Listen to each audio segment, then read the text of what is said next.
ہمارے آج کے مہمان ہیں additional secretary agriculture task force Ali Arshad. انہوں نے اپنے انٹرویو میں کیا کہا آپ بھی جانیے. اچھا علی صاحب، بیوروکریٹ کیوں بنے؟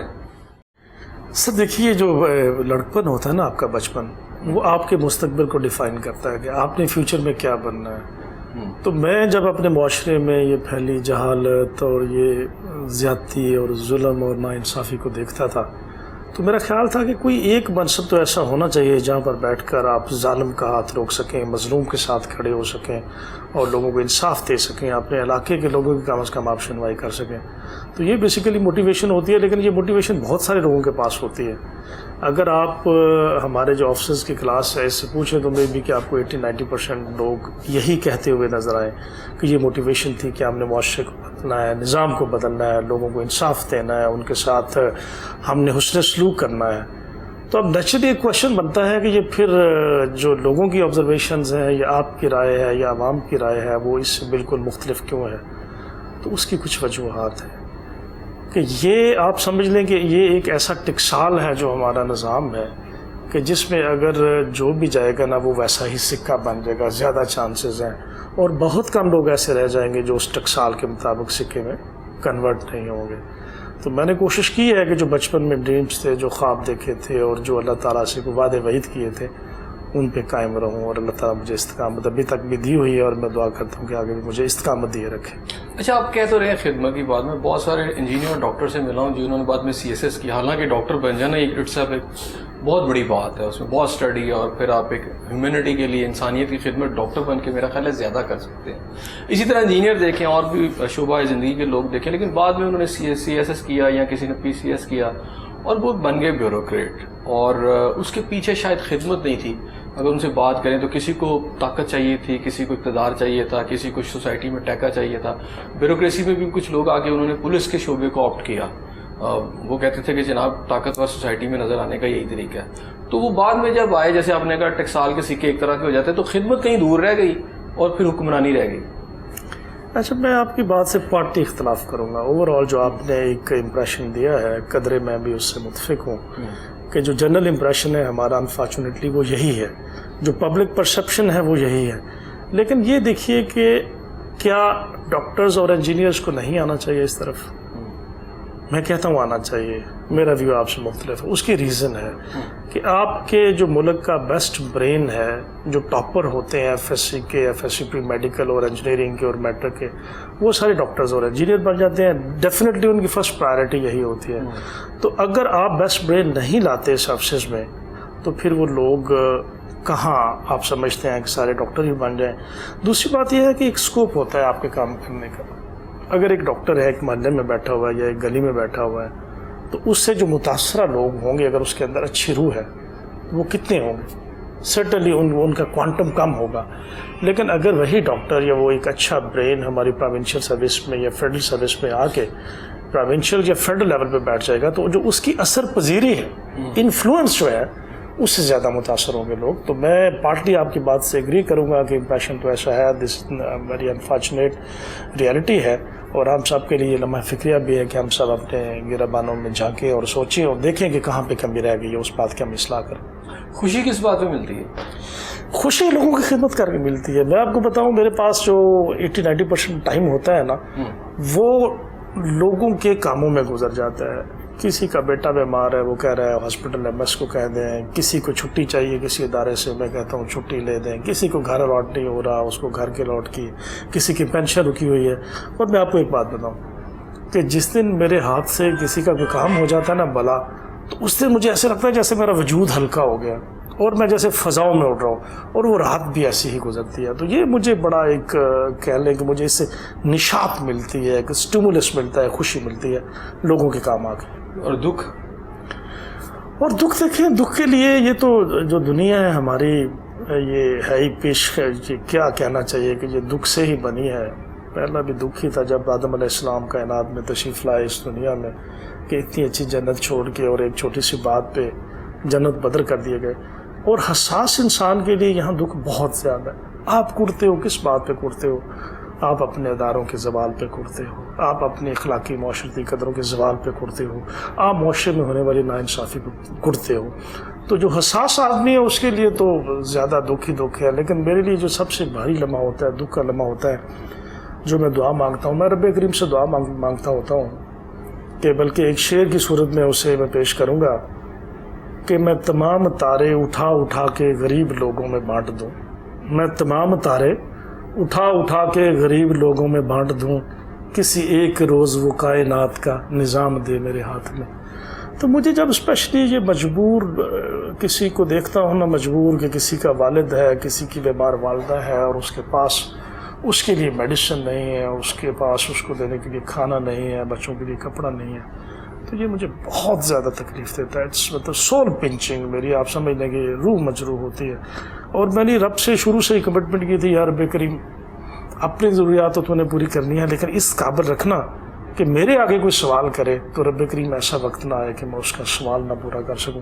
تو مجھے کسی کا سوال ہی بننا بڑا تکلیف دہ ہوتا ہے, اور میرے لیے یہ خود بھی بڑا تکلیف دہ ہے. وہ ہے نا ایک شعر اور بھی, تو کسی در پہ گیا ہو تو خبر ہو تجھ کو, کس قدر کار اذیت ہے سوالی ہونا. اچھا, آپ نے بات کی کہ تارے اگر آپ کو مل جائیں, آپ کی گود میں آ جائیں, چلیں آ جاتے ہیں, اور آپ تھوڑی دیر کے لیے ہم اسے سپوز کر لیتے ہیں آپ کو چیف سیکرٹری پنجاب بنا دیا جاتا ہے آپ کی فیلڈ کے اندر سے ہی, تو پہلے ایک دو کام کیا کریں گے آپ؟ اچھا دیکھیے, اس پہ میں ایک سادہ سی بات کروں گا. دنیا میں 200 سے زیادہ ممالک ہیں. آپ ترقی یافتہ ممالک کی لسٹ ایک طرف رکھ لیں, جو غیر ترقی یافتہ ہیں ان کی لسٹ ایک طرف رکھ لیں. ترقی یافتہ ممالک میں جو آپ کو سب سے پہلی اور بنیادی چیز نظر آئے گی, وہ نظر آئے گی یونیورسل ایجوکیشن. دنیا کا کوئی ملک روئے ارض پر اس وقت تک ترقی نہیں کر سکا جب تک اس نے اپنے ایجوکیشنل سسٹم کو اوور ہال نہیں کیا اور اپنے لوگوں کو تعلیم یافتہ نہیں بنایا اور شعور نہیں بنایا. ہم مسلمانوں کو جو تذکرہ کرتے ہیں جی 1400 سال پہلے اور 1200 سال پہلے مسلمان جو سائنٹسٹ ہیں انہوں نے یہ کارنامے سر انجام دیے, تو بھائی جان وہ علم اور آگہی کا دور تھا. اور رب کریم کس سے سٹارٹ کر رہا ہے ہمیں؟ تعلیم سب سے پہلے کیا ہے, پہلا لفظ کیا ہے جو اترا قرآن پاک میں, اقرا, پڑھیے. اب اس کے بعد کون سی دلیل رہ جاتی ہے جو دی جائے اور سمجھا جائے کہ تعلیم بہت ضروری ہے؟ تو میرا جو پرائم فوکس ہوگا وہ ایجوکیشن پہ ہوگا. میں اپنے لوگوں کی تعلیم پہ اور ان کو شعور دوں گا. آپ یقین کریں, آپ شعور دے دیں لوگوں کو, آپ کے بہت سارے مسائل خود بخود حل ہو جائیں گے. سمپلی یہ بات, ایک بات مثال سے میں واضح کرتا ہوں. آپ نے لوگوں کو شعور دے دیا کہ سڑکوں پہ گھروں کے باہر گندگی نہیں پھیلنی, آپ نے تعلیم دے دی, تو آپ کے کتنے مسائل حل ہوئے؟ بدبو گئی, بیماری گئی, آپ کا جو صفائی کا عملہ ہے وہ کم رہ جائے گا, اور لوگوں کی اوور آل جو لیونگ ہے وہ بھی بہتر ہو جائے گی. تو میری فرسٹ پرائرٹی سرٹنلی ایجوکیشن ہوگی. میں یہ کوشش کروں گا کہ جتنا بھی ہمارا ایجوکیشن کا نظام ہے جو ایگزسٹنگ ہے اس کو میں اوور ہال کروں, اس کو امپروو کروں. اور اس حوالے سے میرے اپنے ایکسپیریمنٹس ہیں. میرا ذاتی جو خیال ہے کہ جو ہم تعلیم دے رہے ہیں اسکولوں میں اور کالجز میں, وہ ایک کھوکھلی تعلیم ہے. کھوکھلی ان دا سینس کہ جو انسان اپنے تجربے سے اور پریکٹیکل سے سیکھتا ہے وہ کاغذ کو پڑھ کے نہیں سیکھتا. مجھے موقع ملا گریجویشن کے بعد کچھ عرصہ پڑھانے کا, تو میں جو بچوں کو چھوٹے چھوٹے جیسے نیوٹنز لا تھے, گریویٹیشن کا لا تھا, ان کتابوں میں پڑھا کے ٹیچر چلے جاتے ہیں. اب آپ ذہن میں سوچ رہے ہوں گے کہ ہو سکتا ہے اس کے لیے بہت بڑی لیبارٹریز چاہیے یا بہت بڑا انفراسٹرکچر چاہیے, بہت سارے اکوپمنٹ چاہیے جو بیسکس ہے سائنس کے وہ سکھانے کے لیے. بہت ساری چیزیں ہمارے پاس اویلیبل. اب گریویٹیشن سکھانی ہے آپ نے, تو استاد کیوں نہیں بچوں کو چھت پہ لے کے جاتا اور پتھر پھینک کے اس کو دکھاتا کہ یار یہ دیکھیں آپ پھینکے یہ نیچے آ رہا ہے. اگر آپ نے سینٹریپیٹل فورس سمجھانی ہے جس کو ہم مرکز گریز قوت اور مرکز پا قوت کہتے ہیں, تو آپ کیوں نہیں پتھر کو ایک رسی سے باندھتے اور اس کو گھماتے کیوں نہیں کہ بچے دیکھ سکیں کہ ان کے آم پہ وہ آ رہا ہے؟ اس کا مطلب یہ ہوا کہ ہمارا ایجوکیشن سسٹم جو ہے وہ اپ ٹو دا مارک نہیں ہے. اچھا, میری ذاتی رائے میں اس میں پریکٹیکل جانا ہونا چاہیے. بچوں کو آبزرویشن کے زیادہ موقع دینے چاہیے, ان کو فیلڈ میں لے کے جانا چاہیے, ان کو لیبارٹری میں لے کے جانا چاہیے. جیسے ایک بچے کو آپ سوئمنگ سکھانا چاہتے ہیں تو آپ اسے کہتے ہیں جناب آپ 10 مہینے لگ رہے ہیں کلاس روم میں بٹھا کے, جب پانی میں جاؤ تو آپ نے دایاں ہاتھ مارنا ہے, پھر بایاں مارنا ہے, پھر 2 ٹانگیں مارنی ہیں, تو بچے کی وہ لرننگ نہیں ہوگی. آپ اس کو پول پہ لے جائیں, پول پہ لے جا کے تو اس کو بتائیں کہ یہ وہ جہاں اس نے 10 مہینے میں سیکھا. اچھا, رائے جو ہے منظور ناصر صاحب ہیں, بیوروکریٹ ہیں, اور آپ کی جو یونین ہے PCS کے جو لوگ تھے ان کے رہے ان کو لیڈ بھی کرتے رہے. ان کے بیٹے کی میں آپ کو تھوڑی سی چاہوں گا کہ آپ کے سامنے رکھوں مثال بھی, کہ ان کا بیٹا جو ہے اس نے او لیول کے اندر دنیا کے اندر سب سے کم عمر ہونے کا ٹاپ کیا ہے, اور میرا خیال ہے کوئی 1000 سال کا اس نے ریکارڈ ابھی تک توڑا ہے. آکسفورڈ یونیورسٹی کیمبرج کا. تو وہ بتا رہے تھے کہ 1000 سال کا جو ریکارڈ توڑا ہے, اس بچے کو انہوں نے کسی اسکول میں نہیں ڈالا. 4 کلاسیں پڑھانے کے بعد انہوں نے کہا جی ہم نے گھر میں اس کو 2-4 سال ایجوکیشن دی, اور وہ پھر جب پیپر دلوائے اور وہ پاس کر گئے, کسی اسکول میں بھی نہیں پڑھا ہے. تو ان کا یہ موقف تھا کہ جو بچے ہوتے ہیں ہر ایک کی برین کی کوالٹی اپنی ہے, کوئی بہت آگے ہے کوئی بہت پیچھے ہے. تو آپ اسے جب ایک کلاس کے سسٹم میں لاتے ہیں تو ایک شخص جو بہت جلدی وہ کام کر سکتا ہے اس کو انتظار کرنا پڑتا ہے بہت لمبے عرصے تک, اور بہت کوئی کم ذہن کے ہوتے ہیں ان کا بہت ٹائم لگا دیتے ہیں. تو یہ اسکولوں کا پورا جو سسٹم ہے اس کو جو ہے اس کو اوور ہول ہونا چاہیے. اچھا, جہاں تک آپ نے مثال دی نا رئیس صاحب کی, دیکھیے انسان کو سب سے بڑا انعام ہوتا ہے اس کی اس دنیا میں اچھی اور نیک اولاد, جو اس کے نام کو روشن کرتی ہے, جو اس کے لیے باعث برکت ہوتی ہے. تو رائے صاحب کی بھی جو خدمات تھیں ہماری ایسوسیشن کے لیے اور معاشرے کے لیے, انہوں نے بہت سفر کیا. اس کے لیے انہیں بہت سارا سفر کرنا پڑا, بڑے لمبے عرصے تک he was kept under suspension. تو میں سمجھتا ہوں یہ جو قدرت ہے, یہ اللہ پاک کا نظام ہے, یہ جہاں پہ آپ کی بد اعمال پہ آپ کی گوشمالی کرتا ہے, آپ کا احتساب کرتا ہے, وہیں پر جو اچھے اعمال ہیں ان کا انعام بھی دیتا ہے. جو رائے صاحب کا یہ واقعہ ہوا, یہ واقعی ہمارے لیے بڑے فخر کی بات ہے. میں بھی بڑی جگہوں پہ اس کو کوٹ بھی کرتا ہوں, میرا بھتیجا بھی ہے رشتے میں, کہ یہ ہمارے لیے بڑے فخر کی بات ہے کہ اس نے کیمبرج یونیورسٹی کا اتنا پرانا ینگسٹ گریجویٹ کیمبرج یونیورسٹی سے بنا. لیکن اس کے ساتھ ساتھ جو دوسری بات ہے نا, میں اس سے تھوڑا سا اختلاف کروں گا. میری نظر میں کن ذہن بچے بہت کم ہوتے ہیں, 1% بھی, میں بلکہ 1% بھی 0.001% کہوں گا, کیونکہ اس قسم کا ایکسپیریمنٹ مجھے زندگی میں خود کرنا پڑا.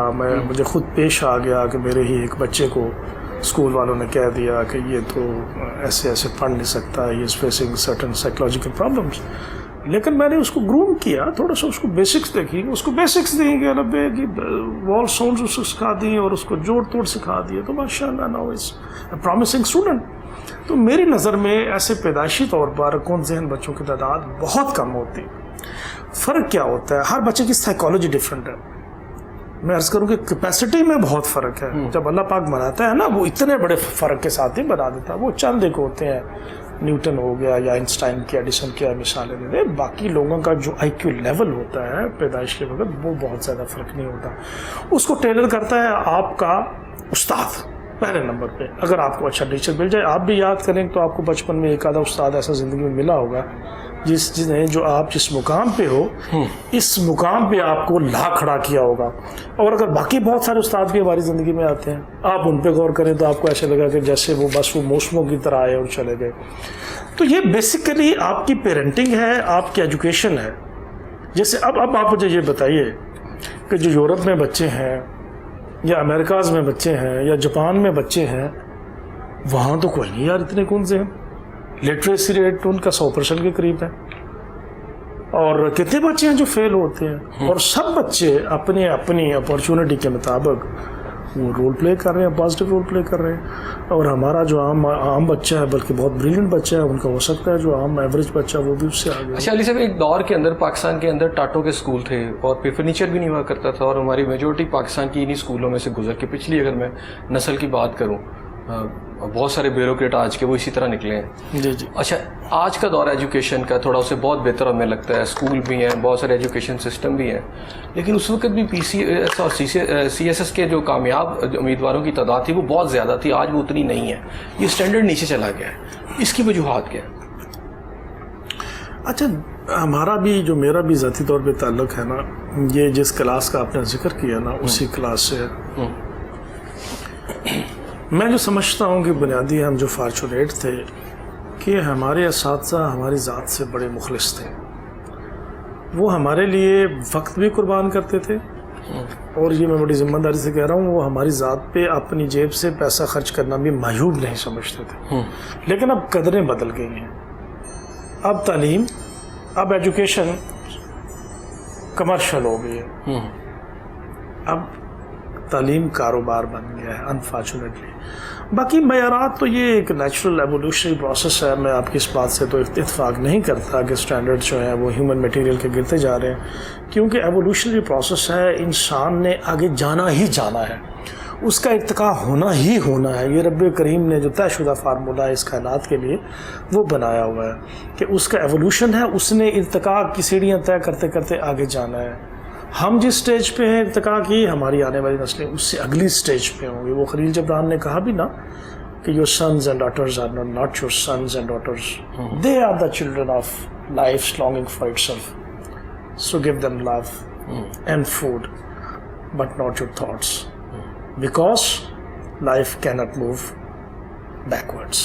زندگی پیچھے نہیں جا سکتی.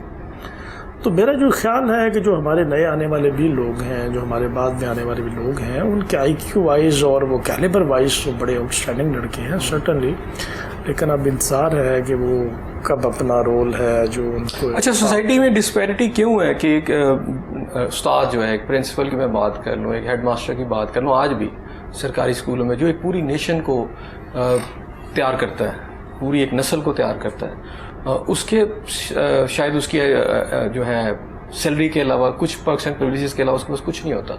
ایک ڈی سی جو ہے 18 اسکیل کا, اس کے ساتھ جب وہ چلتا ہے تو 8-10 گاڑیوں کا کانوائے, سیکیورٹی اور یہ سارا کچھ ہوتا ہے. جس ٹیچر نے اس کو ڈی سی بنایا وہ تو بیچارہ آج بھی بغیر کسی سیکیورٹی اور گاڑی کے ہوتا ہے. اور یہ سارا کچھ جو آپ کو ذرائع اور وسائل نظر آتے ہیں آپ کو ادھر کنورٹ, اس سسٹم کو کیا کہتے ہیں آپ؟ یہ آپ نے بڑا اچھا سوال کیا, آئی اپریشیٹ دیٹ کوشچن. لیکن یہ بڑا مزاح کا خیز سوال ہے اور لوگوں کی کم علمی پر مبنی ہے. لوگوں کو پوری معلومات نہیں ہے. ایک اسکول کا پرنسپل, اس کا سرکل آف انفلوئنس کتنا ہے؟ اس نے گھر سے اسکول آنا ہے, پڑھانا ہے اور گھر چلے جانا ہے. اور موسٹ آف دا کیسز جو پرنسپل ہے یا ہیڈ ماسٹر ہے وہ اسی لوکیلٹی سے تعلق رکھتا ہے. اس کو تھوڑا اور نیرو ڈاؤن کریں تو in most of the cases وہ اس اسکول کے ہی 100 گز کے اندر کہیں پہ نا اس کی رہائش ہوتی ہے. ٹھیک ہے جی, اس نے ایک مقدس فریضہ سر انجام دینا ہے تعلیم کا. اس نے پورے ڈسٹرکٹ کو وزٹ نہیں کرنا. ٹھیک ہے نا سر, اس نے پورے ڈسٹرکٹ کو وزٹ نہیں کرنا, ایک بات. دوسری بات ہے کہ ڈی سی نے اپنے پورے ڈسٹرکٹ کی جو انتظامیہ ہے, جو 36 ڈپارٹمنٹ ہیں, ان سب کے کام کو دیکھنا ہوتا ہے. آپ کے اسکول کے ٹیچر نے قابل قدر, قابل احترام ہیں, ہم جو کچھ بھی ہیں ان کی وجہ سے ہیں, ان کی عظمت پر کوئی دوسرا سوال یا دوسری رائے نہیں ہے. لیکن میں حقائق بیان کر رہا ہوں کہ ڈی سی نے پورے ڈسٹرکٹ کو دیکھنا ہے, کمشنر نے پورے ڈویژن کو دیکھنا ہے. تو آپ کی رائے میں ڈی سی کو سائیکل دے دیں اور اسے کہیں کہ پورا جو اپنا ڈسٹرکٹ ہے اس کو. میں نے سائیکل کی ایک بات, ایک تو یہ آ گیا نا پرکس اینڈ پریولیجز, گاڑی کی بات ہے. دوسری بات آپ نے کہا کانوائے, یہ بالکل غلط امپریشن ہے. میں خود ایڈیشنل ڈی سی رہا ہوں, 3 اضلاع میں اے سی رہا ہوں, 4-6 تحصیلوں میں پنجاب پورے میں. تو یہ بالکل غلط امپریشن ہے. ڈی سی اور اے سی کے پاس ایک نائب کوٹ ہوتا ہے. نائب کوٹ ہے پولیس کا ایک آفیشل ہوتا ہے, that's meant for better liaison with the police and judiciary, اور اس کی پروٹیکشن کے لیے بھی ایک آدھا بندہ ہی صرف ہوتا ہے, اس سے زیادہ نہیں ہوتا. اب ڈی سی کے لیے کیوں ضروری ہے, آپ کے ذہن میں یہ کوشچن ہوگا ٹیچر صاحب کو, کیا آپ سمجھتے ہیں کہ استادوں کو بھی گن مین کی ضرورت ہوتی ہے؟ وہ ایسی جاب ڈسکرپشن نہیں ہے نا. وہ تو ڈی سی کی جاب ڈسکرپشن ہے کہ اس نے پورے ڈسٹرکٹ میں لا اینڈ آرڈر کو مینٹین کرنا ہے, اور اس مینٹیننس میں اس نے جو برے لوگ ہیں, جو بلیک شیپس ہیں, ان کو پکڑنا بھی ہے. اچھا, اس میں ایک اور پوائنٹ کر دیتا ہوں. اگر آپ یورپ امریکہ میں جائیں تو وہاں ٹیچر اور استاد کی عزت اتنی ہے کہ اگر وہ کہیں کورٹ میں چلا جائے نا تو اس کو چیئر بھی دی جاتی ہے, بٹھایا جاتا ہے, اس کی بات کو بہت سنا جاتا ہے, بڑی رسپیکٹ کی جاتی ہے. پاکستان کے اندر ہم نے ٹیچرز کو مال روڈ پہ مار کھاتے بھی دیکھا, مرغا بنتے بھی دیکھا. ایک سوسائٹی کا میں آپ کو المیہ بتا رہا ہوں. ایک تو یہ ڈسپیرٹی, اس کے اوپر کیا کہتے ہیں؟ اچھا, نہ تو دیکھیں استاد جو ہیں وہ کسی علیحدہ طبقے سے آئے ہیں, اور نہ ہی جنہوں نے آپ نے کہا نا مرغے بنے اور دوسرے پہ, یہ ایک ہی فیبرک سے بنے ہوئے ہیں. اگر آپ کے دوسرے ڈپارٹمنٹ میں خرابی ہوگی تو آپ کیا توقع کرتے ہیں کہ جو اساتذہ کرام ہے محترم, ان میں کچھ لوگ ایسے نہیں ہوں گے جو خراب پہ ہوں گے؟ اور دوسری بات یہ ہے کہ اگر مال روڈ پہ کچھ اس طرح کا ناخوشگوار واقعہ آیا, میں اس کو کنڈم کرتا ہوں, پورے اپنے دل کی گہرائیوں سے کنڈم کرتا ہوں, لیکن اس کا موجب بھی دیکھنا ہوتا ہے. کیا وہ مال روڈ پہ پڑھا رہے تھے؟ یہ استاد کا کام پڑھانا ہے نا. اور ٹیچر نے اپنی مثال سے, اپنی ذاتی مثال سے لوگوں کو گائیڈ کرنا ہے. ٹیچر نے رول ماڈل بننا ہے. جو رول ماڈل نہیں ہے وہ ٹیچر نہیں ہے. جو چھوٹے چھوٹے بینیفٹس لیتا ہے وہ ٹیچر نہیں ہے. جو بچوں کو گالی سکھاتا ہے وہ ٹیچر نہیں ہے. جو بچوں سے گھر کے کام کرواتا ہے وہ ٹیچر نہیں ہے. جو اخلاق باختگی میں شامل ہے وہ ٹیچر نہیں ہے. جو بچوں کو پڑھاتا نہیں ہے وہ ٹیچر نہیں ہے. جو بچوں کو پڑھا نہیں سکتا وہ ٹیچر نہیں ہے. جو سفارش پہ لگ گیا وہ ٹیچر نہیں ہے. باقی جو ٹیچرز ہیں ان کا پوری سوسائٹی میں آپ کو احترام ہے. مجھے بات مکمل کرنے دیں, اجازت دیجیے ذرا بات مکمل کرنے. آپ بھی ذرا غور کیجیے اپنے انسٹیٹیوشن پہ. جو اچھے لوگ ہیں اور اچھے استاد ہیں, کیا ان کا احترام نہیں ہے؟ دل پہ ہاتھ رکھ کے بتائیے. جو اچھے استاد ہیں کیا ان کا احترام نہیں؟ ہم بھی کرتے. 20 سال ہو گئے سروس پہ. جو میرے ساتھ کرام ہیں آج تک ہمیں ضرورت نہیں ہوتی کہ ان کی طرف دیکھ کے بات کریں, نظر نیچی بات کر کے بات کرتے ہیں.